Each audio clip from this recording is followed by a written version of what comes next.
¡Ay! ¡Ah, putain! ¡Ah! ¿Qué has hecho? ¡Ay! ¿Qué se fue?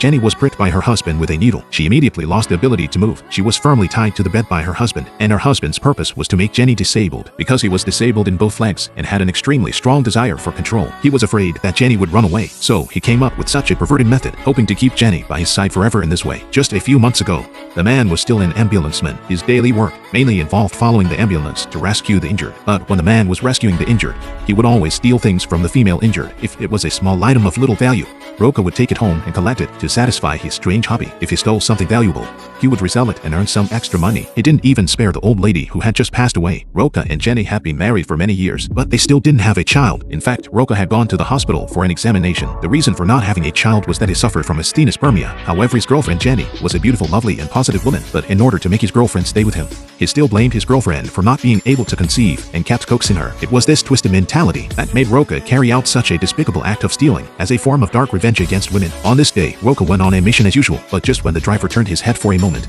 the vehicle collided head-on with a large truck. Although Roka survived, he was left disabled in both legs and could no longer walk normally. Roka, who was disabled in both legs, couldn't work normally anymore. The entire burden of the family fell on Jenny. Before Roka became disabled, he was already a man with extremely strong suspicion. He would check his girlfriend Jenny's mobile phone every day and look through all of Jenny's chat records. After becoming disabled in both legs, his suspicion became even more severe. Jenny was going out to work at night. Before going to work, Jenny received a phone call. Yeah?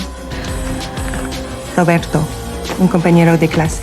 When Roka checked his girlfriend's mobile phone before, he found that Jenny had frequent chats with Robert. This phone call made Roka even more suspicious of the relationship between his girlfriend and Robert. He saw an advertisement for a monitoring software on his mobile phone and came up with the idea of monitoring his girlfriend. When he got home at night while Jenny was going downstairs to get him ice cream, Roka installed the monitoring software on Jenny's mobile phone. From then on, no matter where Jenny was or who she was chatting with, Roka could know everything clearly through the computer. Although Roka was very strict with his girlfriend, he himself flirted openly with a female rehabilitation therapist in the rehabilitation center. Jenny goes to work during the day Muy bien.